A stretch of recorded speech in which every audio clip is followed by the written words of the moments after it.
Quand en 1977, j'ai publié la traduction, l'adaptation de l'ancien français d'un traité d'Abraham Ibn Ezra, j'ai découvert que le signe du bélier, c'est en fin de compte le signe du mouton, comme ça qu'il était désigné au XIIIe siècle. Et l'expression bélier est tout à fait abusive dans cette histoire. Et même, elle porte à confusion. D'autant plus que l'on parle aussi de l'agneau, notamment dans le christianisme. Et d'autre part, dans la vie rurale, ce qui est important, ce n'est pas le bélier, c'est le mouton dont on peut tondre la laine, entre autres. C'est aussi la brebis. D'ailleurs, Jésus parle des brebis perdues d'Israël. Et on se demande, on ne sait pas très bien pourquoi, enfin moi je ne sais pas très bien pourquoi, c'est le mot bélier qui est apparu, qui s'est imposé, avec tout ce que ça peut enclencher au niveau de l'imaginaire. D'autant plus que, comme c'est le premier mois, le premier signe du zodiaque, si on veut, le bélier, ça paraissait convenir, puisque le bélier, bon, même l'objet qui s'appelle le bélier, ça fonce la première, ça enfonce. Et puis il y a aussi cette idée de la planète Mars qui est le domicile du bélier. Et puis le mois de mars d'ailleurs aussi, quelque part. Enfin, le bélier commence fin mars et avant il commençait la mi-mars, avant la réforme de 1582. Et en fait, c'est une erreur. Et c'est un contresens.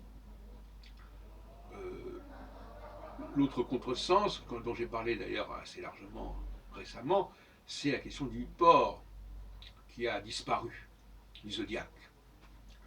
J'en parlais l'autre jour avec mon ami Dominique. Il ne connaissait pas du tout cette histoire. Il ne savait pas qu'il fallait rapprocher le zodiaque de l'iconographie des mois de l'année. C'est un tort. Et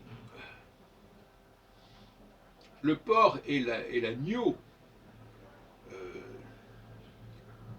avez aussi le loup et l'agneau dans les fables de La Fontaine, sont des animaux martyrs d'une certaine manière. L'un au printemps, l'autre à l'automne, puisque le porc est tué et écartelé et disséqué au mois de novembre, etc. Je suis d'autant plus concerné qu'effectivement, moi-même, je suis né le 1er décembre, comme vous savez. Alors, il faut rétablir cette dialectique de l'agneau ou du mouton, si on préfère, le mouton qu'on va tondre. Et le fait de tondre, c'est déjà quelque chose qui est tout à fait marquant, significatif. Et puis, à l'autre bout de l'année, à l'équinoxe d'automne, le porc que l'on va tuer, qu'on va nourrir, mais ensuite qu'on va tuer, et qu'on va disséquer, qu'on va mettre en pièces, et qu'on va même crucifier d'une certaine manière sur certaines iconographies de cette période, pour ce moment de l'année.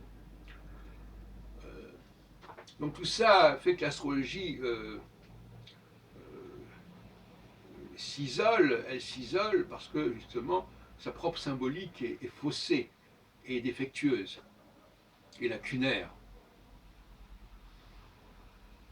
Par ailleurs, l'équinoxe, c'est pas la saison, c'est pas la marque de la force, l'équinoxe. L'équinoxe, c'est une espèce d'état d'équilibre, d'égalité, etc.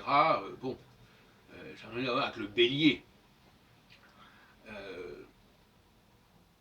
De même que, par analogie, la tombée du jour ou la levée du jour, c'est pas non plus les moments les plus brillants de la journée, ou les plus marquants de la journée.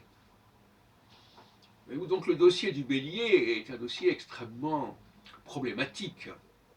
Hein. Alors,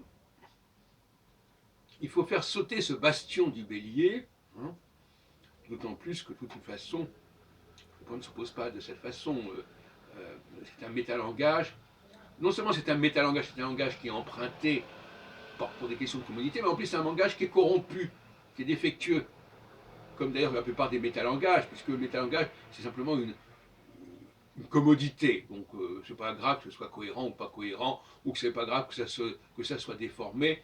Le métalangage, c'est simplement une façon de parler, une façon de désigner les choses.